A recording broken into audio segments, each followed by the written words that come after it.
Pas dipaksa cerai sama istri CEO, tadinya sih gua pengen banget mohon-mohon biar nggak diputusin, tapi tiba-tiba, boom, sistem gosip gua mendadak aktif. Ternyata kalau gua keras kepala, bukannya dapet cinta, malah bakal mati digebukin sama pengawal si istri CEO. Gila banget, kan? Tanpa mikir dua kali, gua langsung sikat tuh uang kompensasi 200 juta dari bini gua. Tapi pas gua lagi semangat mau tanda tangan, dia malah ragu. Dia kelihatan bimbang banget cuma karena, ya, dia tiba-tiba bisa dengar suara hati gue. Rahasia terdalam gue bocor langsung ke kupingnya. 200 juta ini, gila, bisa beli berapa rumah mewah ya? Atau sewa model-model cantik buat nemenin gua tiap hari? Alis Yurine langsung mengkerut. Padahal gua diem aja, tapi suara hati gua tadi beneran nyampe ke kuping dia dengan jelas banget. Jantungnya hampir copot. Yurine yang biasanya waspada langsung ngelirik sekretarisnya, Jibok Xiao, yang lagi merhatiin surat cerai itu kayak singa lapar. Pas sadar lagi diliatin, Jibok Xiao langsung masang muka sedih. Aktingnya juara banget, seolah-olah dia ikut ngerasa kehilangan atas hancurnya pernikahan kami. Dia kelihatan seolah sangat menyesal semuanya harus berakhir, tapi Yurine nggak punya waktu buat mikirin keanehan asistennya itu. Semuanya makin nggak masuk akal buat dia. Apalagi soal suara misterius itu, suara yang cuma bisa didengar sama dia sendiri. Gue sih masa bodoh dia mau kaget atau gimana. Gue beneran buru-buru mau tanda tangan biarpun gue udah difitnah abis-abisan. Kalau bisa cerai tanpa drama dan dapat duit segunung, ngapain juga gue harus repot-repot debat sama pelaku yang sebenarnya. Yurine ngambil kontrak yang gue kasih. Begitu dengar soal jebakan yang gue sebutin di dalam hati tadi, dia langsung mematung seketika.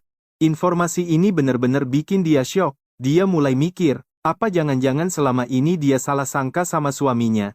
Dia mikir, apa benar gue nyolong rahasia perusahaan buat dikasih ke musuh cuma gara-gara dia cuek. Di saat itulah, Jibok Xiao mulai komporin dia. Nyonya, ayo cepat tanda tangan, kata Jibok Xiao. Dia kelihatan gak sabar banget, suaranya yang biasanya lembut sekarang kedengeran sangat gugup. Ada nada aneh yang gak biasanya muncul. Yurine mulai curiga, masalahnya, Jibok Xiao itu teman kuliahnya yang sangat dia percayai. Masa iya orang sedekat itu tega hianatin perusahaan? Jibok Xiao makin gelisah dan nyodorin pulpen ke tangan Yurine dengan paksa, gua pun ngebatin. Wah, lo udah nggak sabar ya pengen gua cabut? Begitu dengar suara hati gua, ekspresi wajah Yurine langsung berubah total. Brak, dia banting pulpennya ke meja. Gua sama Jibok Xiao langsung melongo kaget. Muka Yurin sekarang udah gelap banget kayak mau badai. Matanya tajam banget seolah mau nembus isi kepala gue. Tiba-tiba dia nanya, gua tanya sekali lagi, beneran lo yang lakuin itu? Tatapannya bener-bener bikin gua tertekan. Jantung gua deg-degan parah. Gua dalam hati cuma bisa mikir. Duh, apa maksudnya sih? Mau narik balik 200 juta itu? Udahlah, tanda tangan dulu aja baru ngobrol nanti. Tapi Yurine nggak dengerin. Dia terus natap gua dalam-dalam. Jelas banget dia butuh jawaban jujur dari gua sekarang juga. Gua berusaha tetap tenang sambil ngelihatin orang-orang di sekitar. Gua nggak bisa berhenti mikir kalau ini semua settingan. Sumpah, bukan gua pelakunya. Jelas-jelas si Jibok Xiao itu yang masuk ke ruangan gua dan ngacak-ngacak semuanya malam itu. Anehnya, orang-orang di kantor malah nggak nganggep dia ada. Yurine tiba-tiba tersentak, seolah dia baru ingat sesuatu yang krusial. Dia ingat malam itu bukan cuma gue yang keluar masuk ruangan kantornya. Gue cuma dijadiin kambing hitam biar masalah cepat kelar. Gue lihat dia masih ragu, jadi gue bilang aja dengan nada dingin, nggak ada lagi yang perlu diomongin. Buruan tanda tangan. Muka Yurine langsung kaku. Dia pasti bingung, kalau gue emang nggak bersalah, kenapa gue malah nggak mau bela diri sama sekali. Tiba-tiba dia berdiri dan buka pintu. Dia langsung manggil asistennya buat ngecek rekaman CCTV malam itu, tepat jam 11 malam. Gua pun nantangin mereka buat liatin ke semua orang siapa aja yang sebenarnya masuk ke ruangan itu malam-malam. Pas denger itu, muka Jibok Xiao langsung pucat pasi. Nggak butuh waktu lama, akhirnya rekaman CCTV itu berhasil didapetin sama asistennya. Semua orang melotot ke arah layar tanpa kedip. Di situ kelihatan gua emang ada di dalam ruangan selama 30 menit. Pas gua keluar, muka gua kelihatan bete banget. Orang-orang di sana mulai ngetawain gua diam-diam sambil ngejek. Mereka mikir gua nggak bakal pernah berubah. Tapi cuma Jibok Xiao yang keringat dingin pas video itu dijeda di satu gambar. Wajahnya langsung pucat kayak mayat. Dia curi-curi pandang ke Yurine dengan gelisah. Pas video itu benar-benar berhenti, suasana jadi mencekam. Ekspresi Yurine sekarang udah sedingin es kutub utara. Dia natap tajam semua orang yang tadi bilang, cuma gue yang masuk ke sana. Dia nanya dengan nada bicara yang sangat dingin, masih ada yang mau kalian jelasin soal ini?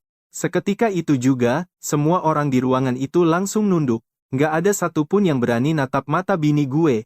Pas gue keluar, muka gue kelihatan gelap banget seolah-olah gue baru aja ngelaluin satu hari yang paling berat sedunia, dan orang-orang di sana malah ngetawain gue diam-diam.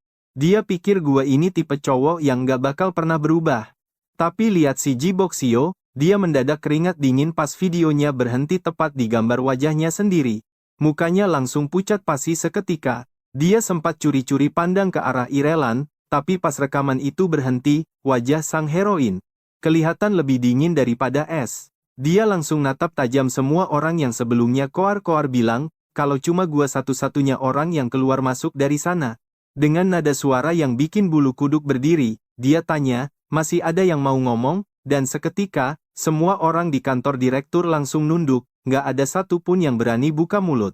Suasana mendadak hening cekat, benar-benar nggak ada yang berani buka mulut. Detik berikutnya, tatapan tajam Liu Ruoling langsung tertuju ke Jiboxiao. Coba jelasin, apa maksud kamu? Jiboxiao, oh, dia jago banget akting sok polos. Nyonya Liu, apa Anda mencurigai saya? Saya memang pergi ke sana, tapi, apa Anda lupa? Tiap malam saya selalu ke kantor Anda buat persiapan rapat besok. Dengar itu, pikiran saya langsung traveling kemana-mana. Gila, ternyata semuanya dipaksa lembur tiap malam. Liu Ruoling ini bener-bener kapitalis yang hobi banget nindas karyawannya, ya. Kayaknya habis cerai nanti, saya harus kasih dia buku undang-undang ketenaga kerjaan deh. Liu Ruoling sempat goyah dengar suara hati saya, tapi dia langsung balik fokus. Dengan nada sedingin es, dia bilang, siapapun yang keluar masuk ruangan saya, wajib diinterogasi tanpa kecuali. Nggak ada pengecualian, muka Jiboxiao langsung berubah sok tersakiti gitu. Dia jelas nggak nyangka kalau Liu Ruoling bakal mulai curiga sama dia. Para asisten lain juga mulai bisik-bisik nggak senang. Mereka pikir bos satu ini bener-bener keterlaluan tegasnya. Pas suasana lagi panas-panasnya, tiba-tiba kedengeran suara tawa sinis dari luar. Saya langsung spontan nengok. Rombongan orang masuk dengan gaya yang nantangin banget. Di depan ada Direktur Chen, dan di sebelahnya, tentu saja si manja Chen Yao. Ada juga cewek berwajah malaikat di sana. Tipe-tipe anak orang kaya yang kerjaannya cuma numpang lewat di perusahaan ayahnya tiap hari. Begitu masuk, Chen Yao langsung nyamperin Jiboxiao. Dia natap Liu Ruoling dengan pandangan yang, wah, bener-bener berani. Liu Ruoling, kamu udah gila ya, kenapa kamu malah ngeraguin Jiboxiao yang sesetia ini? Terus sekarang kamu biarin si pengecut ini yang mimpin penyelidikan? Habis ngomel, dia langsung melotot ke arah saya sambil ngeretakin gigi. Duh, dendam banget kayaknya. Dasar nggak guna, mau nyeret orang lain juga buat hancur bareng kamu. Belum sempat saya lawan, Liu Ruoling tiba-tiba pasang badan di depan saya. Pas saya mau buka mulut, tiba-tiba terlintas satu kalimat di pikiran saya, dan kayaknya. Liu Ruoling dengar itu. Dia kelihatan kaget banget dengar suara hati saya yang mendadak itu. Fokusnya buyar, dia jadi agak bengong sendiri. Di tengah ocehan panjang lebar Chen Yao, saya malah asyik flashback ke kejadian yang sebenarnya saya lihat waktu itu. Saya cuma bisa ketawa dalam hati, ngelihat tingkahnya, Chen Yao ini pasti jadi peliharaan kesayangannya si Jiboxiao. Liu Ruoling juga kaget bukan main. Ternyata dia nggak pernah nyangka kalau Chen Yao punya rasa sama si asisten itu. Dia nggak sadar kalau pembelaan mati-matian Chen Yao itu sebenarnya ada maksud terselubung buat Jiboxiao. Padahal di sini saya udah paham semua alurnya. Chen Yao makin emosi karena Liu Ruoling cuma diem aja, nggak kasih reaksi apa-apa. Jangan lupa, cuma Muge yang ketemu Wakil Presiden Li dari perusahaan lawan. Foto sama videonya ada, loh, dengar gertakan itu, Liu Ruoling akhirnya sadar. Dia langsung noleh ke arah saya, tatapannya berubah jadi serius banget. Kenapa kamu ketemu dia? Terakhir kali dia nanya, saya emang sengaja nggak jawab. Tapi kali ini, dia jelas-jelas mau gali sampai akar-akarnya. Mukanya bener-bener serem. Wah, gawat, urusannya jadi makin ribet begini. Padahal niat saya cuma satu cerai secepatnya dan pergi dari sini. Pas baru mau angkat bicara, karena saking tegangnya, saya malah nggak sengaja keceplosan. Itu kan kerjaan yang diatur sama manajer saya sendiri. Begitu kalimat itu keluar, saya langsung pengen gigit lidah. Sumpah, nyesel banget. Ini sih namanya gali lubang kubur sendiri. Kenapa juga saya malah nyerahin diri ke mulut macan? Tapi semua orang udah dengar. Chen Yao langsung ketawa ngejek. Manajer kamu itu bego atau gimana? Masa dia ngasih kerjaan di perusahaan saingan? Grup U itu punya divisi hiburan sendiri. Nggak mungkin ada manajer yang waras kirim kamu ke rival kalau nggak ada niat jahat. Dia nggak kasih saya napas buat bela diri. Detik itu juga, dia langsung telepon manajer saya, si Wei Ji. Nggak pakai lama, teleponnya diangkat. Di seberang sana, Wei Ji langsung panik dan ngeles. Hah? Saya nggak pernah ngatur jadwal kayak gitu, Nona Yu, jangan asal tuduh ya. Saya cuma bisa senyum kecut dalam hati. Ternyata si Wei Ji ini emang bermuka dua dan bermasalah banget. Saya pikir ini cuma jebakan receh. Ternyata manajer saya pun ikut main belakang. Liu Ruoling mulai ngerasa ada yang nggak beres. Pas dia mau nanya lebih lanjut, suara si Wei Ji masih kedengeran terus dari telepon. Suara hati saya muncul lagi nggak bisa ditahan. Kira-kira dia dibayar berapa ya buat jebak saya? Apa harga diri saya cuma sebanding 2000 yuan? Liu Ruoling yang tadinya sok tenang, mukanya hampir retak saking kagetnya. Ayo, ngomong, jangan diem aja. Kalau kamu nggak jujur, gimana saya bisa bantu bersihin nama kamu? Si Wei Ji di telepon udah makin tersudut gara-gara celetukan batin saya tadi. Untungnya, saya nggak sengaja mikirin poin krusial, si Wei Ji itu ternyata kakak iparnya Ji Boxiao. Dan boom, ekspresi Liu Ruoling langsung berubah drastis. Akhirnya saya paham, ternyata si Ji Boxiao ini dalang dibalik semuanya. Licik banget, semua ini udah dia susun rapi dari awal. Salah satu asisten nanya dengan ragu, apa teleponnya keputus? Duh, jantung saya udah mau copot rasanya. Suasana makin mencekam. Dengan suara yang menusuk, Liu Ruoling bilang ke Wei Ji, karena omongan kalian beda. Saya bakal usut tuntas masalah ini. Kalau bukti fisiknya nggak ada, kita bakal periksa semua hubungan pribadi kamu. Seketika, ruangan itu senyap. Nggak ada yang sadar kalau Ji Boxiao mulai panik keringat dingin, sementara Chen Yao masih aja sibuk belain dia. Liu Win dengan tenang menambahkan, aku tahu betul siapa saja koneksi Nuge, nggak mungkin dia punya hubungan dengan pihak lawan. Wei Ji, nanti bakal dikabari lagi ya, tunggu sebentar. Liu Win bener-bener nggak kasih celah sedikit pun buat Wei Ji membela diri. Klik, dia langsung mematikan telepon. Detik berikutnya, tatapan dinginnya langsung menusuk tajam ke arah Ji Boxiao. Saat itu juga, Ji Boxiao ngerasain tekanan yang luar biasa berat. Dia mundur selangkah, kelihatan banget kalau dia lagi panik. Melihat itu, Shen Yao langsung berdiri tegak. Dengan nada emosi, dia teriak, Liu Win, apa kamu bener-bener nekat mau belain laki-laki ini? Apa kamu sengaja mau lempar kesalahan ke Ji Boxiao? Semua orang di sini tahu kalau 2 hari terakhir dia cuma di kantor atau di rumah. Ji Boxiao tarik napas dalam-dalam. Tatapannya kelihatan sedih banget, tapi suaranya tetap mantap. Nyonya Liu, kalau Anda nggak percaya, saya siap diperiksa kapanpun. Secara teori, penyelidikan bakal ngulik semua jejak dan perangkat elektronik miliknya. Alasan Ji Boxiao berani ngomong gitu, jelas, dia pede banget nggak bakal ada bukti yang tersisa. Licik juga ya, orang ini. Nyonya Liu cuma bisa mengerutkan dahi sambil mikir keras. Aku pun penasaran, dari mana datangnya rasa percaya diri si Ji Boxiao ini? Tiba-tiba kepikiran jangan-jangan dia pakai komputer Shen Yao.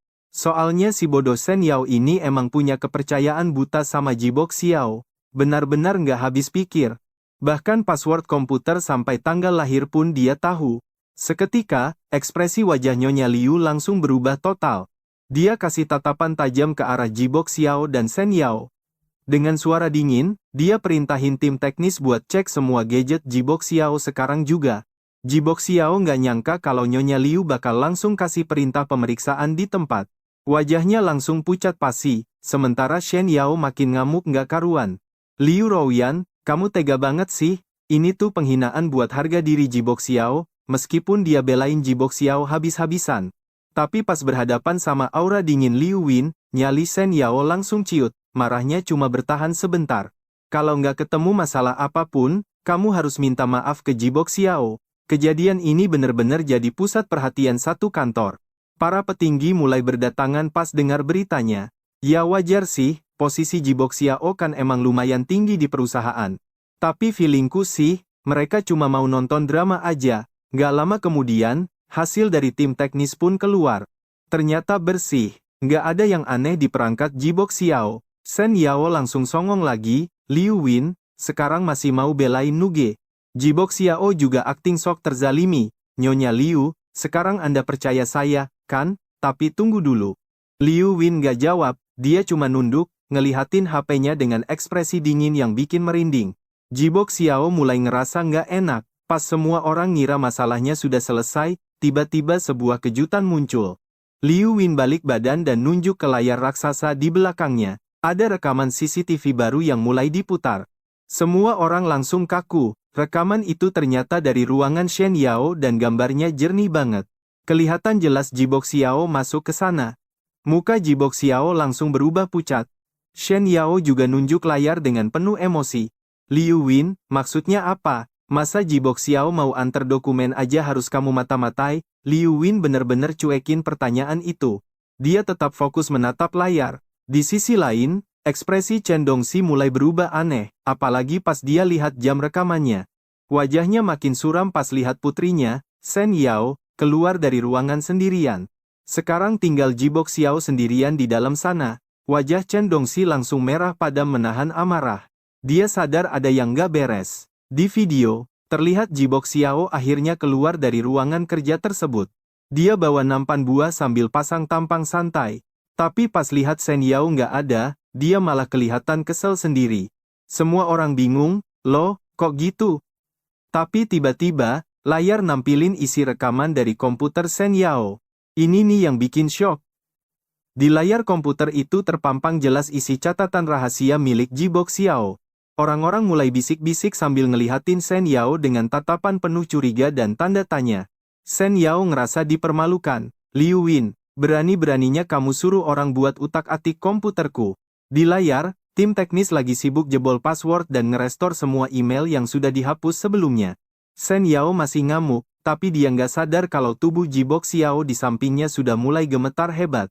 Dia emang nggak peka, padahal Chen Dongxi yang di sebelahnya sudah meledak saking marahnya.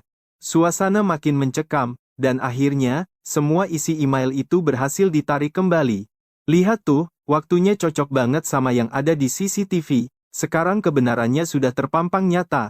Shen Yao sempat bengong lihat layar itu, tapi sedetik kemudian, dia malah makin membabi buta nyalahin Liu Win. Kamu sudah gila ya, beraninya kamu malsuin video demi belain si Muge, tapi teriakannya terhenti saat kamu mali sama kamu pataumannya belas PLAK. Satu tamparan keras mendarat di kepala Shen Yao dari ayahnya sendiri, Shen Dongxi, yang langsung angkat bicara ke arah Yurin dan para petinggi di sana. Kalian lihat sendiri, kan, putriku sama sekali nggak terlibat. Dia cuma dimanfaatin sama orang lain dalam masalah ini.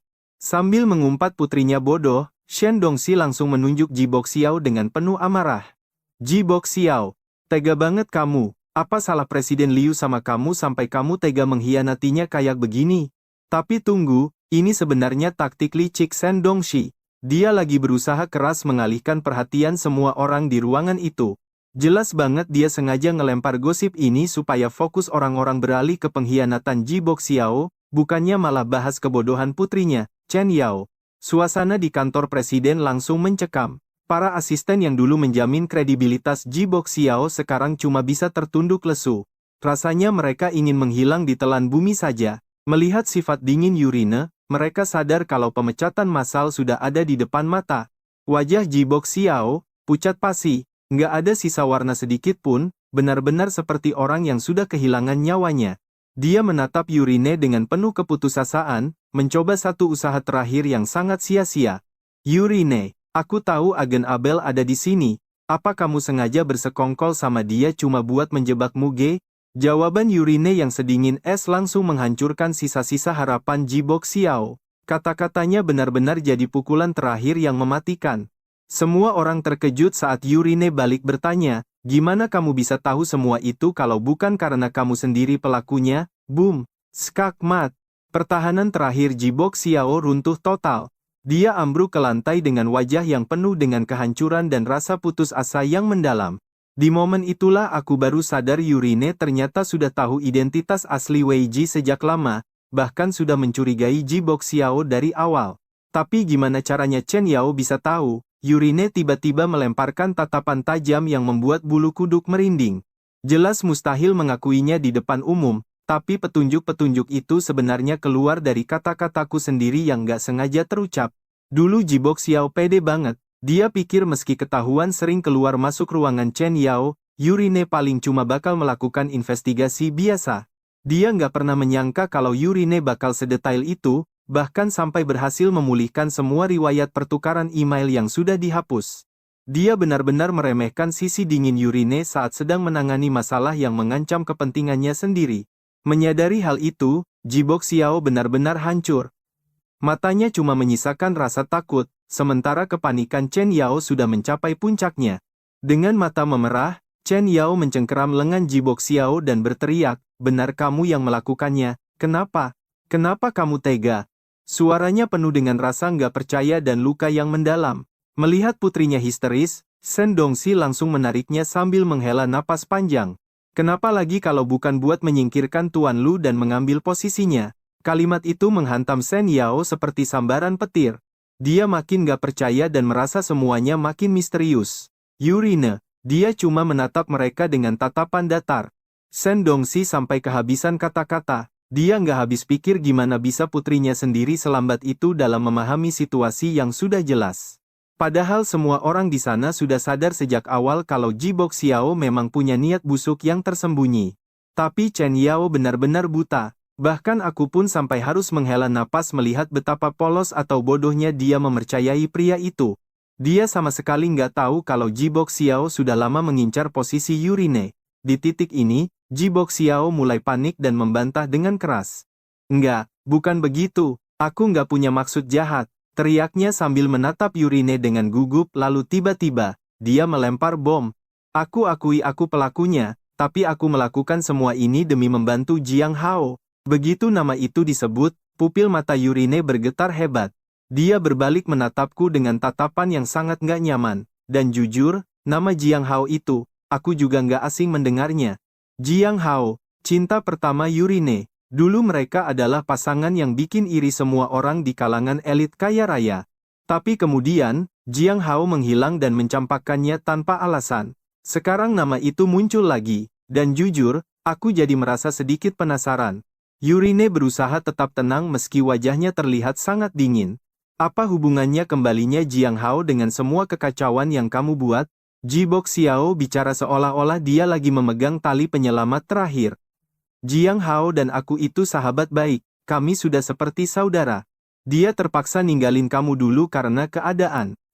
Aku nggak mau kalian berdua berakhir tragis cuma karena salah paham. Makanya aku rela jadi orang jahat di sini, supaya kalian punya kesempatan kedua." Setelah mengatakan itu, Jibok Xiao menundukkan kepalanya. Dia berakting seolah-olah semua ini dilakukan demi kebaikan murni. Tapi Yurine, dia sama sekali nggak menunjukkan emosi apapun. "Cuma demi ambisi pribadimu, kamu tega bikin perusahaan rugi besar. Apapun alasannya, kamu nggak akan bisa lari." Suara Yurine terdengar sangat kejam dan tanpa ampun sedikit pun. Jibok Xiao sadar kalau kali ini dia benar-benar sudah tamat. Akhirnya dia cuma bisa menjadikan nama Jiang Hao sebagai tameng terakhir, berharap ada sedikit celah untuk menyelamatkan nyawanya sendiri. Tapi sayangnya, Yurine sudah muak. Raut jijik terpancar jelas di wajahnya. Dulu, setiap kali aku bicara dengan Yurine, Jibok Xiao selalu cari celah.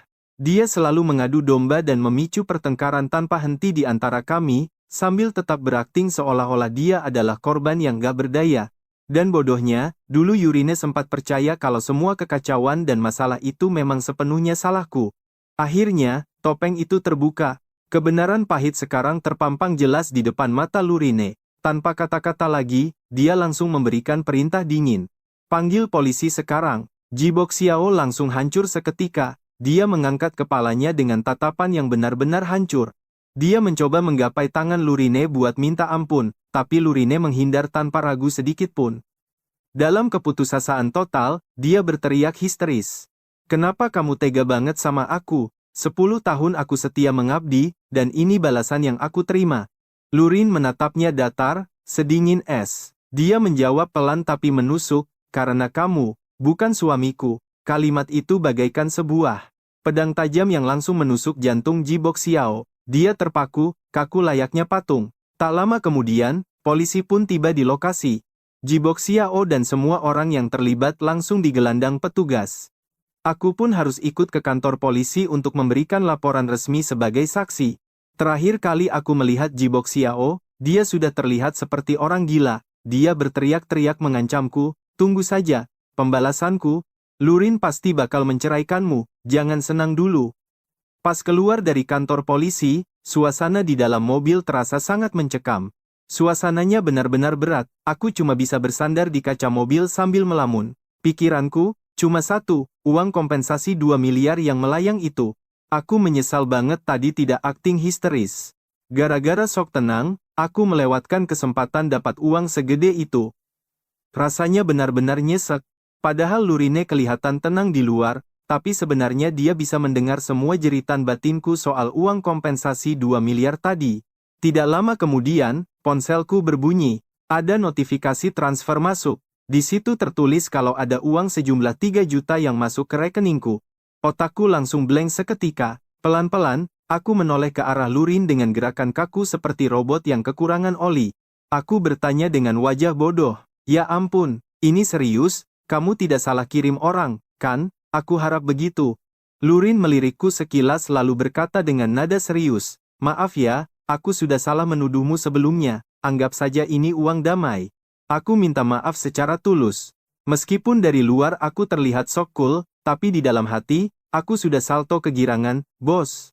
Gila, cuma dituduh salah saja tapi langsung dikasih 3 juta. Lurine benar-benar orang baik. Bibir Lurine tiba-tiba berkedut mendengar itu. Dia tidak menyangka kalau isi pikiranku bakal seabsurd itu. Ekspresi seriusnya pun mulai sedikit retak gara-gara monolog batinku yang kacau ini. Setelah diam sejenak, dia bertanya lagi dengan sangat serius. Kenapa tadi kamu tidak coba menjelaskan atau membantah setelah kejadian itu? Aku berpikir sebentar, lalu mencoba menjawab dengan gaya sok cuek. Lagi pula kamu memang ingin menceraikanku, kan? Kejadian tadi cuma alasan saja. Mau benar atau bohong, hasilnya tidak akan ada bedanya. Lurin mengernyitkan dahi. Setelah mendengar batinku, dia menjawab dengan sangat tegas. Kebenaran itu penting, dan satu hal lagi, aku tidak pernah punya niat untuk memanfaatkan situasi ini demi menceraikanmu. Jantungku hampir copot. Muka boleh tetap tenang, tapi batinku langsung menyinyir, halah, mantan istriku sayang, kamu memang orang baik. Tapi, sesuatu yang dipaksakan itu tidak akan manis. Karena si Jano mau pulang pas bulan purnama, bukankah lebih baik aku kasih jalan sekarang? Lurin langsung menahan napas. Dia kesal sekali, hubungan dia dengan si Jano itu sudah benar-benar basi dan sudah berakhir total. Tidak ada niat sedikit pun untuk menjalin kontak lagi. Tapi dia juga bingung bagaimana menjelaskannya supaya aku tidak salah paham terus. Masalahnya, dia tidak mungkin bilang kalau dia bisa membaca pikiran. Lurin akhirnya cuma bisa berkata dengan nada yang sedikit menantang.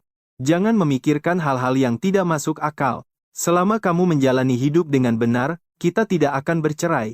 Mobil pun masuk ke kediaman keluarga Liu. Aku menyadari ada beberapa mobil asing yang terparkir di sana. Sudah jelas kalau ada tamu penting yang baru saja sampai di rumah besar ini.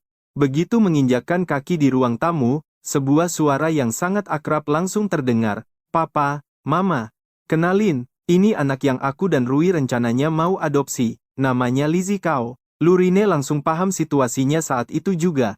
Ternyata itu kakak perempuannya dan kakak iparnya yang baru datang. Lurine belum sempat bereaksi soal adopsi anak itu, tapi tiba-tiba saja. Dia merasakan langkah kakiku mendadak jadi sangat cepat. Sepertinya insting pencari gosip di dalam diriku langsung aktif membara. Wah, ada gosip baru lagi nih buat dinikmati. Aku bersemangat sekali di dalam hati, tidak sabar ingin menyaksikan pertunjukan drama keluarga ini. Lurin menatapku yang terlihat sangat terburu-buru itu. Dia benar-benar habis kesabaran. tingkahku ini malah membuatnya makin sulit menceraikanku. Begitu kami berdua masuk, suasana ruang tamu yang tadinya sunyi senyap langsung pecah seketika. Semua pasang mata langsung tertuju ke arah kami berdua. Kepala pelayan pun segera maju untuk mengambil mantel yang kami kenakan. Begitu ibunya Lurin melihat kami, dia langsung berdiri dari sofa dengan raut muka tegang, matanya penuh rasa waspada. Ayah Lurin sih masih sok galak, tapi aku bisa lihat kalau dia juga sebenarnya merasa khawatir. Tadi pagi saat aku dijemput, ibunya sempat bertanya ke Lurin dengan nada cemas. Dia bertanya apa yang akan dilakukan Lurine, tapi Lurine hanya menjawab dingin, "Mama, kali ini jangan ikut campur dulu." Ayah Lurine hanya bisa menghela napas panjang. Dia membiarkan anak perempuannya menangani masalah ini sendirian. Lagi pula, aku memang bikin masalah besar kali ini. Kalau tidak ditindak dengan serius, bakal susah untuk membungkam omongan semua orang di keluarga besar. Padahal sebenarnya, ayahnya tidak ingin keluarga anak sulungnya datang hari ini, tapi dia tidak menyangka kalau Yuri bakal terlihat sangat panik saat menelepon tadi. Katanya ada urusan penting di rumah yang harus diselesaikan. Akhirnya mereka terpaksa dibiarkan datang. Dan aku cuma mengikuti skenario ingatanku saja. Cuma satu anggukan dingin. Seperti biasa, Liu Ruyan bersikap kaku dan gak bilang apa-apa soal apa yang terjadi. Gue duluan yang menyapa keluarga kakak perempuan gue. Di sana, orang tua Liu bahkan gak berani tanya soal hasilnya ke kami secara langsung. Padahal niatnya mau beresin urusan keluarga kakak gue dulu, tapi tiba-tiba saja, sebuah suara melengking memecah suasana. Jadi pasangan dari keluarga Liu ini beneran cerai. Ketus suara itu. Suasana langsung berubah drastis. Gimana bisa mereka balik bareng kalau sudah cerai? Dingin. Suasana mendadak beku, dan Ibu Yuri langsung berusaha menengahi biar nggak makin kacau. Tapi suaranya kedengaran lemah banget, nggak ada tenaga. Suaminya, Lizzie, malah diam saja biarin ibunya ngomong ngawur seenak jidat. Yuri sedikit mengernyit, tapi dia tetap berusaha tenang. "Kami nggak cerai kok," jawabnya tegas. Tentu saja, mereka sudah balik bersama lagi. Begitu dengar itu, orang tua Liu langsung terlihat sangat lega. Wajah mereka berubah senang, tapi sayangnya, ibunya Li nggak mau berhenti sampai di situ, dia masih saja mau cari gara-gara. Dengan wajah bingung yang dibuat-buat, dia tanya lagi, "Bukannya di luar sana orang-orang bilang kalau dia sudah bikin kesalahan?" Liu Ruyan kelihatan gak suka. "Baru saja gua mau buka mulut buat jelasin, tiba-tiba ada suara lain yang menyahut. Sejak kapan keluarga Li jadi golongan kelas atas, sampai-sampai gosip receh kayak gini bisa sampai ke telinga mereka? Keluarga itu cuma beruntung karena koneksi keluarga Liu sampai bisa buka rumah sakit swasta. Jujur saja, itu bukan apa-apa." Kata-kata gue sukses bikin wajah ibunya Li pucat pasi. Dia marah sampai suaranya gemetaran, Kamu berani mempermalukan keluarga Li?" Gue cuma angkat tangan dengan santai sambil tertawa kecil. "Kenapa makin tua malah makin sensitif sih?" goda gue. "Apa gue salah ngomong? Sebelah mana yang dianggap penghinaan?" Di saat yang sama, gue membatin dalam hati. Justru kamu yang bikin malu diri sendiri karena sok pamer padahal nggak ada apa-apanya. Gua sudah cukup kasih muka loh. Liu Ruyan sadar kalau gua lagi nyerang mereka secara frontal, jadi dia milih buat diam dan narik gua biar duduk tenang. Pas duduk, gua sadar wajah orang tua Liu benar-benar kaget.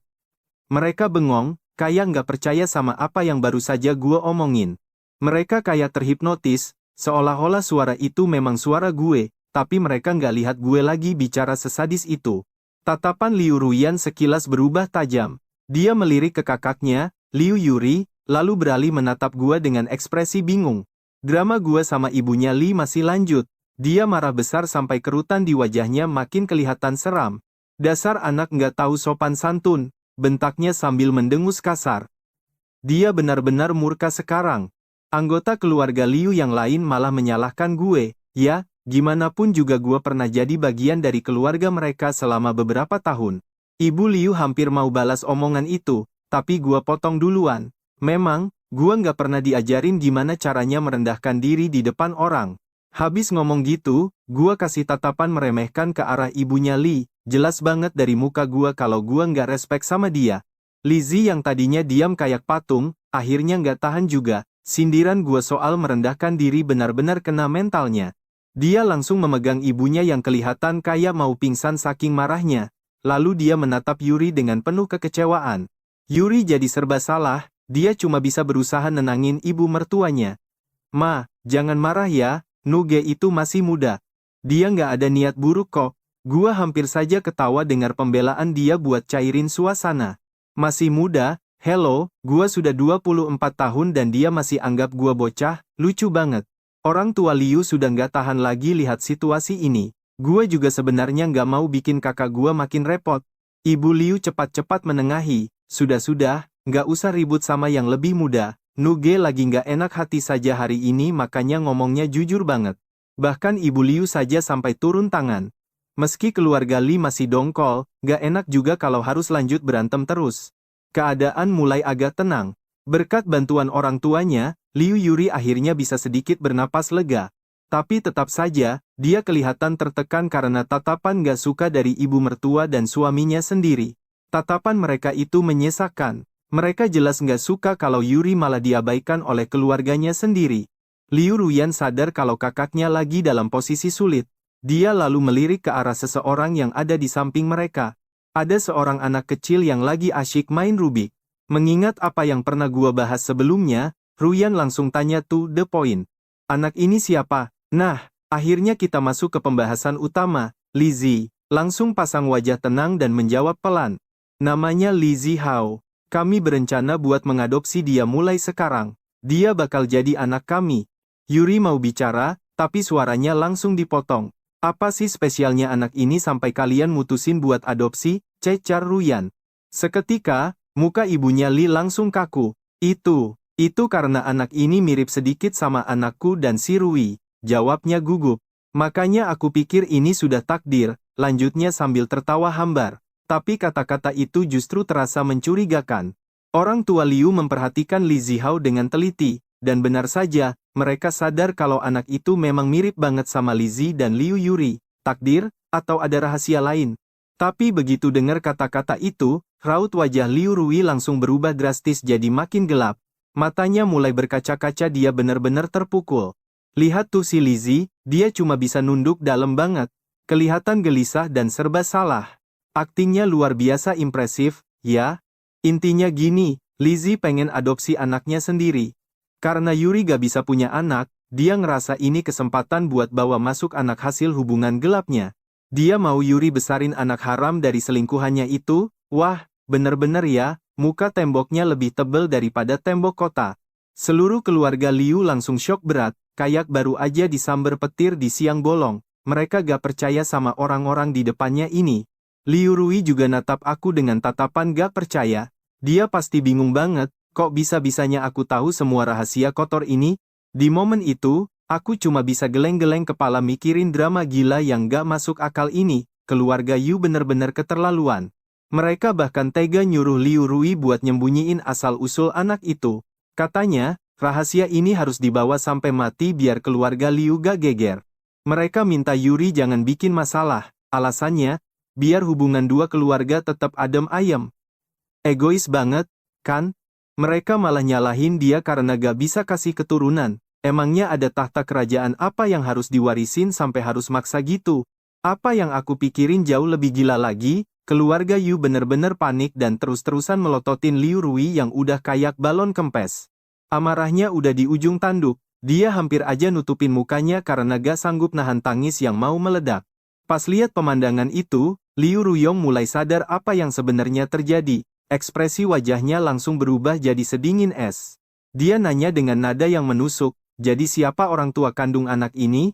Kalian udah selidiki bener-bener belum? Kalau belum, biar aku yang turun tangan. Dia pertegas lagi, siapapun yang mau jadi bagian dari keluarganya harus punya asal-usul yang jelas dan bersih, gak boleh ada rahasia. Satu kalimat itu langsung bikin muka ibunya Li dan Lizzie pucat pasi. Tingkah laku mereka makin bikin semua orang curiga. Orang tua Liu akhirnya sadar dari kenyataan pahit ini. Tiba-tiba, Lizzie buka suara dan ngaku kalau itu emang anaknya. Jujur, aku gak nyangka Lizzie bakal ngaku secepat itu. Ayah Liu langsung meledak marah dan gebrak meja marmer sampai keras banget. Saking kerasnya, nampan yang dibawa pelayan hampir aja jatuh. Si pelayan udah siap-siap aja mau ambil tindakan buat ngadepin si Lizzie. Soal anak ini, aku gak pernah hianatin Liu Rui. Lizzie masih aja berusaha bela diri pakai alasan sampah kayak gitu. Katanya itu anak dari mantan pacarnya yang ditinggalin tanpa sepengetahuan dia. Muka Lizzie makin pucat, tapi dia tetap keras kepala. Saat itu juga, anggota keluarga Yu bener-bener gak percaya sama apa yang baru aja mereka dengar. Benar-benar kacau. Rasa marah dan syok campur aduk jadi satu.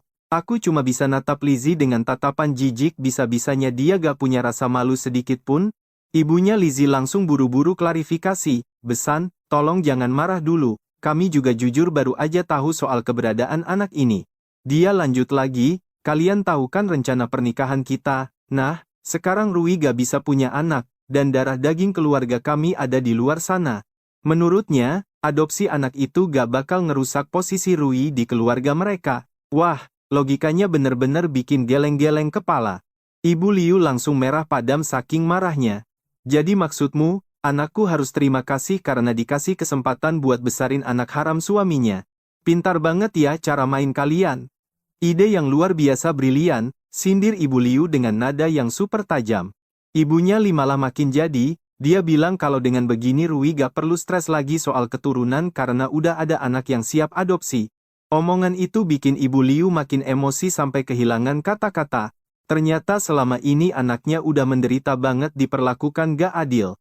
"Kami sadar, kami terlalu lembut besarin anak perempuan kami sampai dia jadi pendiam kayak gitu. Kami bener-bener gak tahu harus gimana.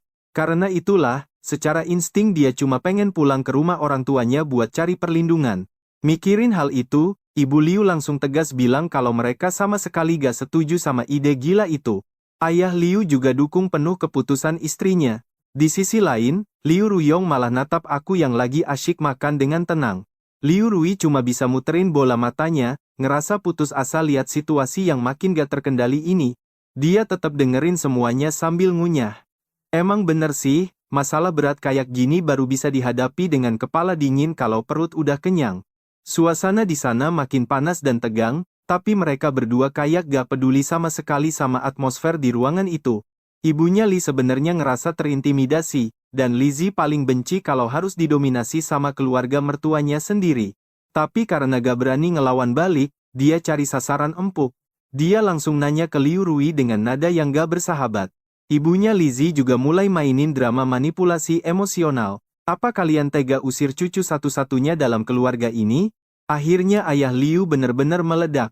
"Rui, gak peduli apapun keputusanmu, kami bakal selalu ada di belakangmu. Gak boleh ada yang berani nindas kamu." Muka ibunya Lizzie langsung gelap seketika. Rui mulai panik dan cuma bisa nunduk natap Lizzie dengan tatapan nanar. Meskipun anak itu kelihatan anteng dan baik, hati Rui tetap ngerasa sedikit terhibur tapi sekaligus nyesek luar biasa. Setiap kali ingat asal-usul anak itu, perasaan muak langsung muncul di hatinya. Dia benar-benar dilema dan tersiksa. Lizzie malah berani ngancam Liu Rui. Dengan kondisi yang makin terdesak dan penuh putus asa, Rui cuma bisa nanya ke orang tuanya buat cari jalan keluar. Lihat saja ekspresi itu, ayah dan ibu Leon benar-benar tidak bisa menyembunyikan rasa kecewa yang mendalam pada Leon. Padahal dulu dia punya karakter yang sangat kuat, tapi setelah menikah, bagaimana bisa dia berubah jadi selemah dan seragu ini? Liu Rion langsung membanting sumpitnya dan menghela napas panjang. Dia sempat berharap kakaknya bisa membela diri, tapi ternyata itu mustahil. Menahan anak itu di sini, benar-benar ide gila. Saat itulah, batinku mulai berteriak, "Apa sih yang masih tidak kamu mengerti? Kamu diperlakukan seperti sampah begini, tapi masih ragu buat cerai. Ya ampun, laki-laki kayak begini mending dibuang saja bareng sampah tahun baru." Ketiga anggota keluarga Liu langsung mematung kebenaran yang baru terungkap itu membuat jantung mereka berdegup kencang, sementara wajah Liu Yue langsung pucat pasi. Reaksi pertamanya adalah menolak perceraian walau dia belum pernah memikirkannya, tapi sifat keras kepalanya membuat dia enggan melepaskan begitu saja. Yuri Yong langsung mengambil kendali dan berkata dengan nada sedingin, "Kemunculan anak haram itu adalah bukti nyata. Kesalahan masa lalu sudah terbukti, jadi saranku cuma satu. Cerai sekarang juga." Ibu Li dan Lizzie langsung menatap Yuri Yong dengan wajah kaget bukan main. Tanpa merasa bersalah sedikit pun, Yuri malah berdalih kalau ini bukan sepenuhnya salah Lizzie. "Aku yang dengar langsung pengen semburkan makanan dari mulutku." Kata-kata itu benar-benar bikin keluarga Liu frustrasi. Liu Yue hanya bisa menundukkan kepala, seolah semua beban dunia ada di pundaknya. Dia kelihatan sangat tidak berdaya sekarang. Lizzie benar-benar ahli dalam memutarbalikkan fakta sampai sulit menentukan siapa yang sebenarnya salah di sini. Sikapnya yang sok suci itu bikin keluarga Liu makin naik darah. Apalagi wajah Yuri yang sekarang terlihat sepucat mayat. Dia seperti baru saja dihantam kenyataan pahit dan tidak bisa berkata-kata lagi. Sementara itu, komentar di dalam kepalaku mulai banjir emosi. Bagaimana bisa putri sulung keluarga Liu hidup semenderita ini? Bayangkan, Lizzie punya anak di luar nikah tapi masih bisa bersikap seolah dia yang paling benar. Karena makin penasaran, aku memutuskan buat menggali lebih dalam soal plot aslinya dan ternyata, hubungan Lizzie dan Yuri itu, cuma soal senior dan junior. Pasca putus cinta, Lizzie pakai alasan mau menghapus kesedihan klasik banget kan, dan disitulah dia mulai memanfaatkan perasaan Yuri.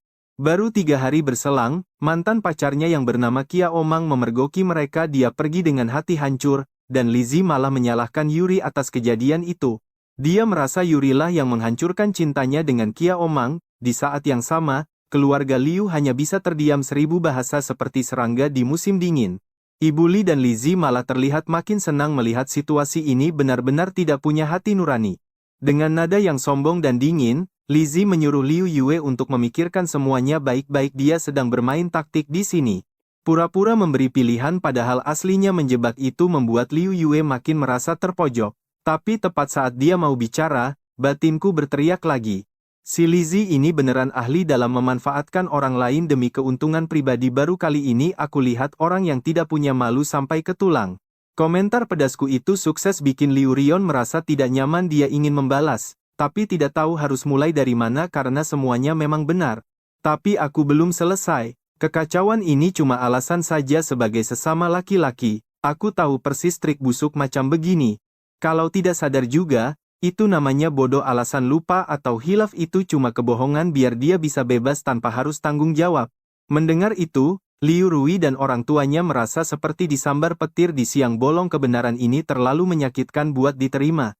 Liu Rui langsung mematung dengan wajah pucat. Saat itulah, Lizzie yang pura-pura mabuk tiba-tiba datang dan menerjang ke arahnya. Awalnya dia mencoba melawan, tapi Lizzie berbisik manja. Katanya dia sedih dan cuma mau peluk. Cih, manipulatif banget. Hanya dengan satu kalimat itu, hati Liu Rui langsung luluh. Dia salah paham dan mengira kalau Lizzie beneran punya perasaan tulus padanya. Tapi tahu tidak, begitu bangun, Lizzie malah bilang kalau Liu Rui yang agresif duluan. Bahkan Liu Rion sampai percaya kalau kakaknya yang salah. Dia menerima semua tuduhan itu tanpa perlawanan. Namun, kritikanku masih berlanjut soal klaim Lizzie kalau Yuri menghancurkan cintanya. Dia bilang Yuri mengikatnya pakai anak. Itu lelucon paling lucu tahun ini.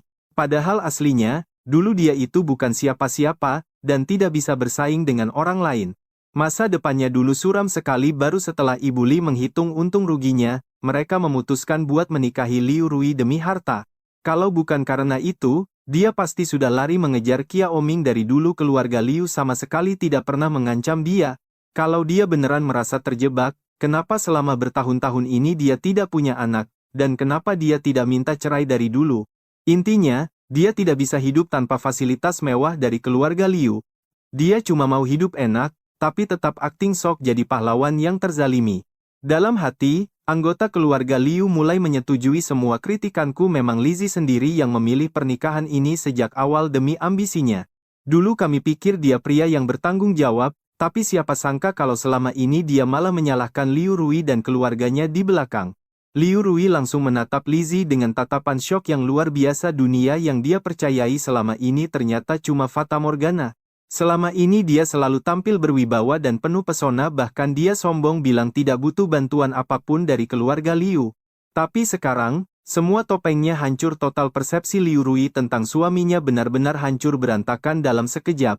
Apa semua ini memang salahku? Pertanyaan itu terus menghantui pikiran Liu Rui sementara keluarganya hanya bisa menatapnya dengan diam. Hati mereka penuh dengan rasa tidak berdaya. Liu Rion sadar kalau Lizzie memang tidak sebaik yang terlihat, tapi kakaknya sudah terlanjur cinta mati. Walaupun mereka bukan pasangan yang romantis, setidaknya selama ini Lizzie tidak berbuat kasar. Tapi setelah hari ini, semuanya tidak akan pernah sama lagi. Niatnya sih nggak mau terlalu ikut campur urusan saudara. Paling cuma kasih saran tipis-tipis. Tapi, ya, siapa yang sangka bakal begini akhirnya? Ternyata masalahnya jauh lebih busuk dari kelihatannya. Baca gosip begini bikin mual, selera makan langsung hilang. Jadi penasaran, bisa nggak ya aku hancurin hubungan beracun ini? Meski nggak bisa langsung bongkar rahasia besarnya sekarang, aku harus cari cara buat bikin kekacauan di antara mereka.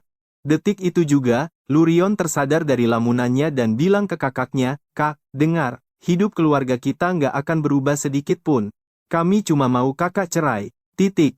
Kalau kakak nggak cerai, keluarga kita mau taruh muka di mana? Setelah ini, kami bakal putus semua hubungan bisnis sama keluarga Lee tanpa sisa." Ini jelas provokasi. Kita lihat saja apa Lizzie benar-benar cuma haus kekuasaan. Dengar ancaman itu, ibunya Liz langsung panik bukan main. Dia langsung memohon ke orang tua Liu, tapi ayah Liu cuma bilang, keluarga Liu sekarang dipimpin oleh Yuan. Apapun keputusannya, itu yang berlaku. Begitu dengar itu, ekspresi wajah Lizzie langsung berubah drastis, berantakan. Matanya berapi-api karena marah, merasa terhina. Ibu Liu dengan wajah serius langsung maju buat narik anaknya menjauh. Baguslah kalau pisah, mending kamu cari istri lain saja buat anakmu, ketusnya. Kalau mau punya anak, nggak bakal ada yang larang. Tapi, apa kamu benar-benar nggak mau cerai? Ibunya Li mulai makin cemas. Dia narik anaknya supaya diam, sementara Lizzie mengerutkan kening mau protes. Tapi Lurion cuma melempar senyum dingin yang menusuk. Nggak usah takut soal reputasi kalau cerai. Bilang saja keluarga kami nggak bisa terima kehadiran anak haram. Gampang, kan? Reputasi kamu nggak bakal kegores sedikit pun. Aman terkendali. Tahun-tahun ini keluarga kami sudah terlalu banyak bantu kalian, jadi jangan harap kakakku merasa masih berhutang budi. Wajah Lizzie langsung pucat pasi. Dia menatap Yuri dengan dingin. Yuri, apa ini juga yang sebenarnya kamu mau? Dulu, kalau Lizzie marah, Yuri pasti bakal langsung nenangin dia. Tapi kali ini, Yuri cuma diam 1000 bahasa. Ibunya Lizzie langsung teriak histeris. Nggak bisa punya anak kok bangga, siapa lagi yang mau nikah sama kamu nanti? Ayah Yuri menyahut dengan suara dingin, Yuri itu putri sulung keluarga kami. Antreannya panjang buat laki-laki yang mau nikah sama dia. Ibu Liu juga nggak mau kalah. Kalau mau anak tinggal adopsi anak yatim, yang penting putriku bahagia, itu saja yang paling penting. Tapi tunggu dulu, aku kepikiran satu hal. Masalah nggak bisa punya anak itu apa benar cuma salah satu pihak saja? Jangan-jangan si Lizzie ini yang gennya bermasalah? Mending ganti saja sama laki-laki yang lebih berkualitas, kan? Penasaran? Aku coba gali lagi informasi detailnya lewat sistem. Ternyata benar, Yuri memang ada masalah kesehatan yang bikin dia sedikit sulit buat hamil. Tapi bukan berarti mustahil, ya. Pas aku teliti lebih dalam, barulah ketahuan kalau masalah kuncinya adalah si Lizzie ini cuma pulang ke rumah beberapa hari dalam sebulan. Gimana mau hamil kalau mereka jarang main? Logikanya, peluangnya kecil banget. Semua anggota keluarga Liu langsung menatap Yuri, dengan wajah penuh tanda tanya. Pipi Yuri langsung memerah karena malu. Kok kalian bisa tahu soal itu? Gumamnya pelan. Dia memang pemalu banget. Selama ini dia cuma mikir kalau memang fisiknya yang bermasalah, jadi dia nggak pernah ambil pusing. Anggota keluarga Liu langsung naik pitam. Berani-beraninya si Lizzie itu nyalahin Yuri soal anak. Padahal dia sendiri nggak ada usahanya sama sekali. Semuanya sepakat, pernikahan sampah ini harus segera berakhir sekarang juga. Jujur, di dalam hati aku juga emosi tingkat dewa. Tapi ya, situasi begini memang agak sulit buat diungkapkan. Aneh, kan? Kalau nggak pulang ke rumah, dia kemana? Sistem langsung kasih jawaban. Apartemen lantai 18, di sebelah rumah sakit. Gila, selama 9 tahun ini, Lizzie dan Qiomeng ternyata sudah tinggal bareng kayak pasangan suami istri. Dada keluarga Liu langsung sesak dengar kenyataan itu. Yuri bahkan hampir pingsan karena syok berat. Ibunya buru-buru menahan tubuh Yuri. Sementara itu, urat di dahi ayah Liu menonjol, dia marah besar, layaknya singa yang dikhianati. Tatapannya tajam ke arah mangsa yang sudah menginjak-injak harga dirinya. Lurion mulai kasih instruksi, padahal yang lain belum sadar betapa gawatnya ini. Dengan santainya Lizzie bilang, cuma gara-gara masalah sepele begini kamu mau ribut besar sama aku? Sepele, katanya. Mata Yuri berkaca-kaca, penuh keputusasaan. Selama ini dia kira Lizzie menikahinya karena terpaksa, tapi ternyata Ternyata mereka memang masih berhubungan di belakangnya. Dan jahatnya, dia mau lempar semua kesalahan ke Yuri. Tega banget. Oh, jadi kalian gak bisa terima anak ini? Bagus, besok bakal aku bawa dia ke sini. Lizzie langsung mundur selangkah, ketakutan. Yuri menatapnya dengan rasa kasihan yang mendalam. Dia sudah gak tahan lagi buat diam saja melihat kelakuan menjijikkan ini. Bayangan tentang pria sempurna yang dulu dia cintai sekarang hancur lebur, yang tersisa cuma wajah asli yang sangat memuakkan. Ngeliat gosip ini, aku cuma bisa bilang, kirim saja anaknya. Kayaknya rahasia busuk mereka bakal segera terbongkar habis nih. Bolak-balik si kecil ini mencurigakan banget. Apa jangan-jangan, mereka sudah menjalin hubungan gelap selama ini tanpa ketahuan? Kayaknya kita harus cek kebenarannya sekarang juga. Apa kamu beneran tega main belakang sama Kia Oming dan mengkhianati saudaraku sendiri? Dan gila banget, dia malah membesarkan anak kalian diam-diam. Pupil mata Lizzie langsung mengecil, suaranya gemetar hebat saat dia teriak, berani-beraninya kamu fitnah aku. Ibuku benar, kamu memang gak punya tata krama sama sekali. Suara Liorion terdengar dingin banget dengar ya, kalau rahasia ini gak terbongkar sekarang juga. Mereka cuma bakal dengar omong kosong di kepalaku saja. Tapi aku gak akan biarkan itu terjadi. Aku langsung menunjuk si bocah dan bilang, coba lihat jam tangan anakmu itu, baru silakan mengelak. Si kecil sudah gak tahan lagi, tapi ibunya Leo langsung memotong dengan cepat. Sayang, kamu pernah lihat papa nggak? Anak pintar itu nggak boleh bohong, loh. Dan akhirnya, pertahanan si anak runtuh juga. Dia menarik ujung baju Lizzie sambil merengek, papa, ayo pulang sama mama. Tapi karena panik, Lizzie malah melayangkan tamparan keras ke wajah anaknya sendiri. Bocah malang itu jatuh tersungkur dengan bekas telapak tangan merah di pipinya. Suasana di sana langsung pecah dan makin kacau balau. Aku kaget setengah mati dan langsung menarik anak itu ke pelukanku. Dia nangis sesenggukan, sedih banget lihatnya. Hati Yuri langsung luluh. Dia memeluk anak itu dan mengelusnya lembut. Si kecil pun memberanikan diri untuk bicara jujur. Ternyata orang tuanya selalu tinggal bareng, cuma sesekali saja pisah. Mereka bahkan bilang kalau dia itu cuma anak haram. Dia dipaksa bohongi bibinya supaya bisa diadopsi dan hidup normal. Dia tahu semua ini salah, tapi dia nggak punya pilihan lain. Setelah dia ngomong gitu, ruangan itu mendadak sunyi senyap. Benar-benar nggak ada suara. Si kecil cuma bisa memegangi baju Liori. Dia minta maaf sambil nangis, bikin Liori akhirnya pecah juga tangisnya. Ibu Lizzie langsung menarik putranya dengan wajah penuh kepanikan. Wajahnya pucat pasi. Nak, jangan bilang kalau semua ini beneran. Lizzie benar-benar sudah tersudut sekarang. Tapi dasar muka tembok, dia malah membantah dengan nada keras. Ini jebakan, anak ini bohong cuma buat menjatuhkan aku. Dia bilang anak itu cuma pengen dia balik sama ibunya, makanya ngomong ngawur. Leo, kamu nggak mungkin percaya sama dia kan? Pintanya putus asa. Si kecil cuma bisa menatap ayahnya yang lagi bohong besar itu dengan tatapan nggak percaya. Kalau bukan karena ketelitianku, keluarga Yu pasti sudah tertipu mentah-mentah sama akting Lizzie. Tapi sekarang, dia cuma kelihatan kayak badut di mata semua orang. Lizzie jelas nggak bakal ngaku semudah itu. Bagi dia, semua ini cuma sekadar tebak-tebakanku yang kebetulan saja benar. Selama 9 tahun ini, dia punya citra yang sangat bersih di mata publik. Dia mainnya rapi dan sangat berhati-hati. Hampir nggak ada bukti yang dia tinggalkan. Kalau memang keluarga Liu sudah tahu dari dulu, mereka pasti sudah abisin dia sejak lama. Ditambah lagi, omongan anak kecil kan biasanya dianggap angin lalu. Apalagi Kia Omeng juga bakal segera kabur ke luar negeri. Walaupun keluarga Liu mulai curiga, mereka nggak bakal bisa nemuin Kia Omeng secepat itu. Tapi tiba-tiba, Liu Yue berdiri. Tanpa aba-aba, dia meraih piring buah yang berat di atas meja dan, buak, langsung dihantam ke kepala Lizzie. Kedengarannya keras banget. Lizzie langsung ambruk pingsan dengan potongan buah dan pecahan piring berserakan di badannya. Kacamatanya pun terpental jauh. Siapa sangka wanita yang biasanya lembut itu bisa berubah jadi semengerikan ini saat marah besar. Kamu gila ya, teriak Lizzie dengan penuh rasa malu dan amarah. Tapi Yuri membalas, aku nggak pernah jahat sama kamu, kamulah yang tega hancurin aku. Kamu dan Kiao Meng sudah anggap aku bodoh selama bertahun-tahun. Yuri berteriak sekuat tenaga, meluapkan semua rasa sakit yang dia pendam. Semuanya makin jelas sekarang. Lizzie masih sempat-sempatnya bilang, aku sayang kamu, tapi sebelum kalimatnya selesai, Liu Rion langsung membanting ponselnya ke meja. Di layar itu, terlihat panggilan video yang menampilkan Qiao Ming lagi disekap di kursi. "Lepasin aku, kalian siapa?" teriak Qiao Ming histeris. Wajah Lizzie langsung pucat pasi saat melihat pemandangan itu. Suara dari layar ponsel terus berlanjut. "Tuan Liu, kami sudah menemukan semua dokumen dan bukti kegiatan rahasia Tuan Li di sini.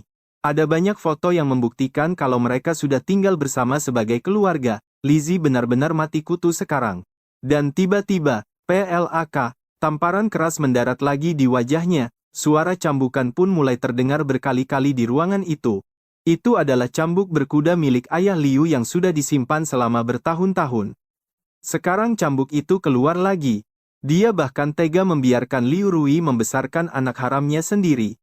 Ayah Liu yang sudah murka langsung mengambil alih keadaan. Lizzie terkapar di lantai dalam kondisi yang sangat mengenaskan. Di depan kemarahan besar ayah Liu, dia benar-benar kehilangan kata-kata. Dia bahkan lupa cara lari saking takutnya. Ibunya cuma bisa teriak histeris, sementara si kecil Liu lari buat melindungi ayahnya. "Tolong jangan pukul papa lagi, aku mohon," rintih si kecil sambil menghalangi cambukan itu dengan badannya sendiri. Melihat itu, ayah Liu akhirnya berhenti. "Cerai, Lizzie, aku mau kita cerai," teriak Liu Rui dengan suara yang menyayat hati. Liu Rui langsung memberi perintah tegas lewat teleponnya. "Kumpulkan semua bukti kejahatan Lizzie sekarang juga." Ini artinya perang di jalur hukum sudah dimulai. Satu-satunya jalan keluar bagi Lizzie adalah pergi dari rumah ini tanpa membawa apa-apa. Semua usaha dan kerja kerasnya selama bertahun-tahun hancur total dalam sekejap. Lizzie cuma bisa berteriak, "Kalian gak bisa lakuin ini padaku. Emang kamu yang mulai semuanya dari awal. Terus sekarang berani-beraninya nyalahin aku, padahal aku udah bareng. Qiao Meng, aku juga udah kasih kamu status. Mau apa lagi? Pengakuan? Terus kamu mau biarin seluruh keluarga tahu?" Keluarga Liu syok berat. "Apa aku pernah memohon status itu dari kamu?" tanya Liu Rui nggak percaya. Lizzie benar-benar terpojok. "Kekuasaan keluarga kamulah yang maksa aku secara halus. Kalau aku nggak nikah sama kamu, mana mungkin aku bisa punya posisi di dunia medis?" Liu Rui nangis saking marahnya. "Lizzie, kamu munafik banget sampai bikin mual." Liu Rui akhirnya sadar sepenuhnya. Benar, Lizzie itu cuma pengecut yang bisanya protes padahal dia sendiri yang numpang makan. Dengar itu, Liu Rui langsung tegakkan kepalanya. Dia menatap Lizzie dengan tatapan penuh amarah dan kebencian. "Kamu itu cuma laki-laki yang hidup numpang." Kalimat yang paling dibenci Lizzie akhirnya dilontarkan tepat di depan mukanya. "Liu Rui, ngomong apa kamu? Aku bilang kamu itu benalu. Hidup numpang tanpa tahu malu. Kamulah yang gak tahu diri. Kamu ngomongin siapa? Kamulah yang nyolong laki-laki aku. Kamu rebut semua yang harusnya jadi milikku. Kamulah yang gak punya harga diri." Qiao Meng di seberang telepon mulai teriak-teriak histeris kayak orang gila. Dia nggak akan pernah lupa gimana menjijikannya hubungan Lizzie dan Liu Rui. "Awalnya aku mau cari Lizzie. Tapi dia dengar Lizzie dipaksa nikah. Sampai akhirnya dia sendiri sadar kalau ternyata dia lagi hamil. Terus kenapa bertahun-tahun ini nggak kamu ambil balik? Laki-laki kamu itu ogah cerai demi kekuasaan, tahu? Kamu itu cuma perempuan penurut, berani-beraninya teriak kayak gitu." Liu Rui langsung ngebalas dengan sangat tajam. "Bukannya kalian yang pakai kekuasaan buat ngancem masa depan Lizzie? Kalau enggak, aku nggak bakal mau mati.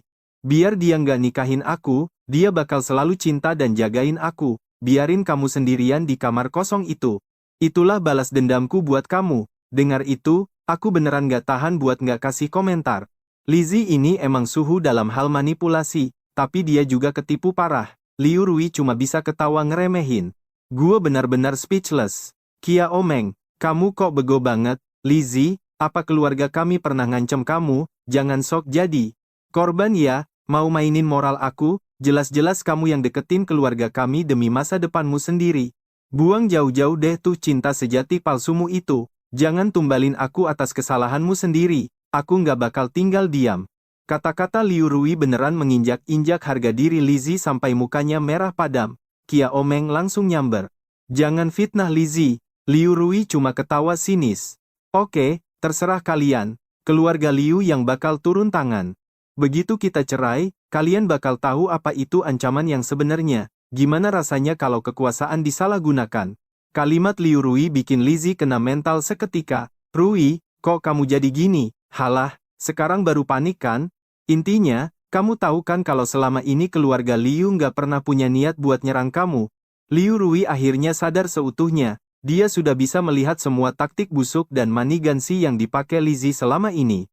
Melihat itu, ibunya Liu langsung pegang tangan Liu Rui. Rui, Mama nggak akan pernah setuju.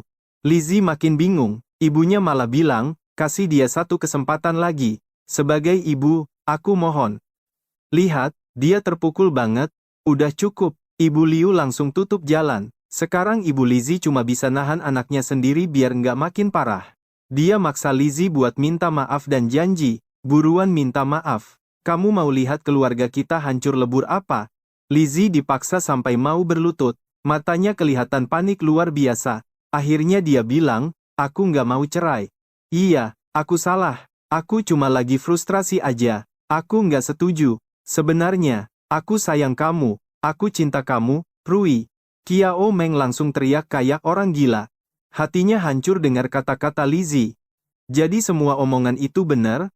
Aku kena tipu sama Lizzie. Lizzie malah ngebentak, diem kamu. Bener-bener penjilat yang sangat menjijikkan. Gua beneran harus komen sih ini. Liu Rui senyum dingin. Buktinya udah jelas, Lizzie. Kamu udah nggak punya pilihan lagi. Nggak usah banyak akting. Lizzie langsung natap Liu Rui. Tapi yang dia lihat cuma tatapan jijik yang sangat dalam. Sadar kalau masalah ini udah nggak ada jalan keluarnya, Qiao Meng tiba-tiba hilang akal. Lizzie, jangan lupain anak kita. Lizzie teriak ketakutan, diem nggak kamu? Kamu mau anak itu mati apa gimana? Anak. Ternyata Qiao Meng hamil. Sekeluarga Liu langsung merasa jijik. Liu Rui juga kaget banget. Dia cuma bisa diem membeku. Lizzie tarik baju ibunya dan akhirnya pasrah sama takdir. Aku udah salah sama Rui. Aku siap buat cerai. Balas dendam aja sesuka hati, asal jangan seret orang lain. Halah, paling cuma mau kabur secepat mungkin. Apa dia takut bakal dipukulin masa lagi ya? Gila sih, si Lizzie ini mukanya bisa berubah-ubah cepet banget. Gua kira si muka tembok ini bakal terus nempel dan ngelawan. Ternyata keluarga Liu nggak mau ambil pusing lagi. Saat itu, dia cuma pengen keluarga itu lenyap secepatnya. Nggak sudi lagi. Dia nggak mau berada di ruangan yang sama satu detik pun. Akhirnya, 3 orang itu pergi dengan langkah gontai. Tapi tunggu dulu, si kecil Leon sempat menoleh ke belakang, menatap ke arah kita dan Yuri. Sementara itu, Yuri yang lagi didekap ibunya masih tenggelam dalam duka. Dia kelihatan linglung, nggak tahu kenapa perasaannya tiba-tiba jadi sekacau ini. Pas dia mendongak, matanya nggak sengaja beradu sama tatapan Leon. Cuma sekejap, tapi jujur. Rasanya jantung gua kayak berhenti berdetak saat itu juga. Sepertinya Lizzie sadar kalau Leon lagi lirik-lirik. Tanpa aba-aba, dia narik tangan anak itu dengan kasar sampai si kecil Leon tersandung-sandung. Pas lihat muka Lizzie yang berubah jadi beringas, nyali gue langsung ciut. Sumpah, Lizzie bener-bener nahan amarahnya sampai giginya bergemeletuk.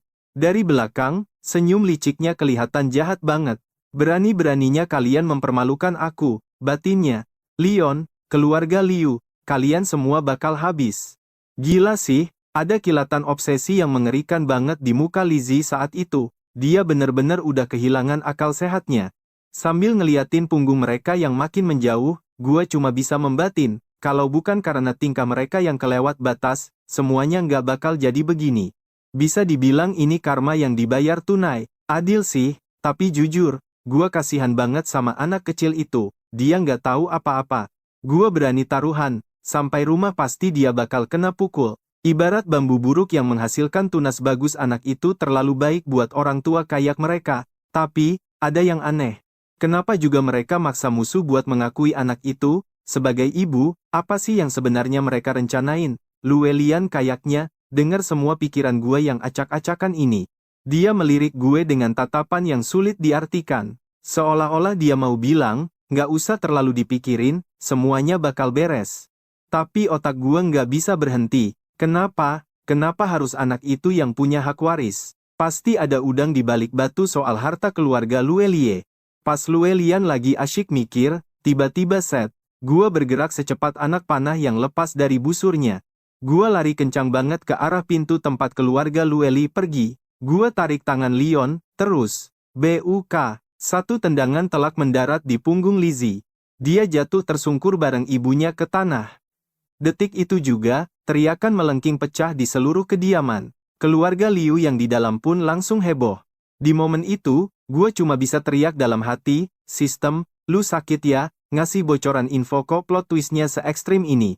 Nyaris aja gue kena masalah gede. Untungnya, gue baru aja dapat info rahasia soal rencana busuk Lizzie dari sistem. Ternyata, anak mereka ditukar. Bayangin, Leon itu sebenarnya anak kandung Yuri. Sontak, semua orang di aula utama langsung melongo nggak percaya. Suasana mendadak hening, semua orang di keluarga Liu kaget sampai otaknya berasa kosong. Ini bener-bener berita yang nggak masuk akal. Pas denger ini, Yuri hampir pingsan. Dia nggak nyangka kalau anaknya ternyata masih hidup dan selama ini dibesarin sama musuhnya sendiri, si Lizzie itu. Leon sendiri ketakutan setengah mati lihat reaksi ayah dan neneknya. Dia kelihatan bingung dan pengen lari ke arah mereka. Dia baru mau maju, tapi tangannya langsung ditahan sama Yuri. Yuri natap wajah mungil itu dalam-dalam, mencari kebenaran di sana. Memori pahit saat dia melahirkan prematur tiba-tiba muncul lagi. Bayangan bayi yang katanya sudah meninggal, semua itu mulai terasa janggal. Hati kecilnya bilang kalau dia selama ini cuma dimanipulasi. Pas gua udah mulai tenang, gua lihat Lizzie teriak-teriak histeris dengan muka yang udah berantakan. Tapi tepat di belakang gue, Luelian udah sigap nangkep Leon. Tatapan anggota keluarga lainnya pun udah kayak mau nerkam orang. Di situ, Lizzie langsung pucat, pasi darahnya berasa berhenti ngalir. Gua buru-buru cari alasan buat ngejelasin semuanya ke mereka. Gua ngerasa Leon ini mukanya mirip banget sama orang keluarga Liu, beda jauh sama selingkuhanmu itu, kata gua ke Lizzie yang udah panik nggak karuan. Lu ngomong apaan sih? Bentak dia sambil gagap. Tapi gua nggak mundur, gua harus lindungi anak polos ini dari rencana jahat mereka. Gue pun noleh ke Yuri dengan penuh harap. Yuri, coba lihat deh. Nggak ngerasa dia mirip seseorang? Yuri pun menjawab dengan nada tenang tapi bergetar. Iya, dia mirip banget sama kakak perempuanku. Tatapan Yuri mendadak jadi tajam dan penuh keyakinan. Kejujurannya bikin gua sedikit lega. Luelian natap Lizzie dengan dingin terus bilang. Kami, keluarga Liu, meragukan identitas anak ini. Kami bakal cek semuanya sampai tuntas. Lizzie langsung lemas. Skakmat. Rencananya berantakan total dalam sekejap. Padahal tadinya dia udah ngayal setinggi langit gimana caranya balas dendam ke keluarga Liu, tapi sekarang, keadaan berbalik 180 derajat. Dia bener-bener nggak siap menghadapi kenyataan pahit ini. Ini nggak mungkin. Leon itu anakku sama Kyo Maing, anak Yuri udah mati dari dulu. Dia terus teriak, mencoba meyakinkan dirinya sendiri di tengah kepanikan. Tapi dia sadar, kalau rahasia ini terbongkar, tamat sudah riwayatnya. Apalagi setelah lihat tatapan Luelian yang sedingin es. Dia tahu, mau ngeles kayak gimana pun, keputusan Luelian gak bakal berubah. Semuanya udah berakhir, dan diamnya dia malah mempertegas segalanya. Leon kecil yang malang. Dia masih terlalu muda buat ngerti drama serumit ini. Dia kayak paham sesuatu yang buruk lagi terjadi, tapi otaknya belum sampai. Secara insting, dia masih pengen deket sama orang tuanya. Dia berusaha lepas dari Luelian buat nyari ayahnya. Walaupun ayahnya selalu dingin dan ibunya nggak pernah tulus sayang sama dia, tapi ya, mereka tetap orang tuanya. Tiba-tiba, sebuah pelukan hangat menyelimuti tubuh kecilnya. Suara serak yang penuh isak tangis terdengar mendekat. Pas Leon dongak, dia lihat tante yang baik tadi. Tante itu memegang pundaknya dengan sangat erat. Wajah tante itu penuh rasa syok, matanya banjir air mata. Tapi dia terus melotot lebar seolah nggak mau kehilangan momen ini lagi. Berusaha melihatnya dengan jelas, sang bibi gemetar hebat saat menyentuh pipi si kecil. Rasa sakitnya begitu mendalam sampai dia nggak mampu mengeluarkan satu kata pun. Detik berikutnya, sang bibi langsung pingsan di lantai. Liu Ruian buru-buru menahan tubuhnya, sementara ibu Yuri juga langsung berlari mendekat. Dia memeluk Leons dengan erat. Sambil menangis, dia bergumam kalau anak ini adalah cicitnya sendiri, benar-benar momen yang menyesakkan. Dia akhirnya sadar kalau anak ini sangat mirip dengan Yuri dan Yumin, saat mereka masih kecil dulu, kemiripan yang nggak bisa dibantah lagi. Yuri benar-benar murka sampai seluruh tubuhnya gemetar hebat. Dia langsung menyambar Lizzie dan menyeretnya keluar, sementara kepala pelayan menahan ibu Lizzie yang masih syok. Setengah jam kemudian, di bawah kegelapan malam, Liu Ruian segera memanggil ambulans untuk menangani situasi darurat ini. Seluruh keluarga Liu langsung bergerak menuju rumah sakit lain, tempat di mana keluarga mereka memang punya investasi besar di sana. Qiao Ming juga dipaksa ikut, dan di saat itulah dia akhirnya melihat Li Zi yang sudah dalam kondisi mengenaskan. Li Zi tergeletak pingsan dengan banyak luka patah tulang, sementara Lyons justru dilindungi dengan sangat protektif oleh seluruh keluarga besar Liu. Hasil tes paternitas pun keluar dengan cepat. Begitu memegang laporannya, Liu Rui langsung memeluk Lyons sambil menangis sejadi-jadinya seolah ingin menumpahkan seluruh air matanya.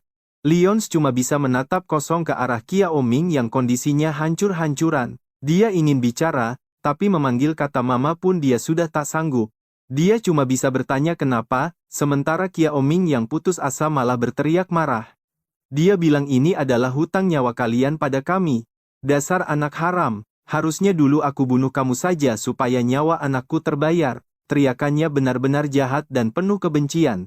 Pertahanan Lyons akhirnya runtuh dan dia menangis terseduh-seduh. Kasih sayangnya sudah hancur total. Jujur, aku pun gak bisa tenang melihat drama sekejam ini. Aku cuma bisa memeriksa kondisi Qiao Ming. Ternyata, setelah dia melahirkan bayi yang sudah meninggal dulu, dia menyalahkan Yuri atas segalanya. Dendam itulah yang membuatnya meminta Li Zi untuk memberikan anak Yuri padanya tepat setelah bayi itu lahir ke dunia. Dan Li Zi, dengan harga dirinya yang rendah itu, setuju saja. Tapi bayangkan, mungkinkah seorang rival seperti Qiao Ming bakal memperlakukan anak musuhnya dengan baik? Hasilnya, di bawah asuhan pasangan kejam itu, Lyons tumbuh menjadi anak yang sangat pemalu, sensitif, dan fisiknya pun lemah. Sampai akhirnya Qiao Ming hamil lagi, mereka cuma ingin mencintai anak mereka sendiri. Kehadiran Lyons pun mulai dianggap sebagai gangguan besar. Disitulah ide licik itu muncul. Sebelum keluarga Liu menemukan mereka, Qiao Ming masih bermimpi bisa melahirkan anaknya sendiri untuk memenangkan hati keluarga.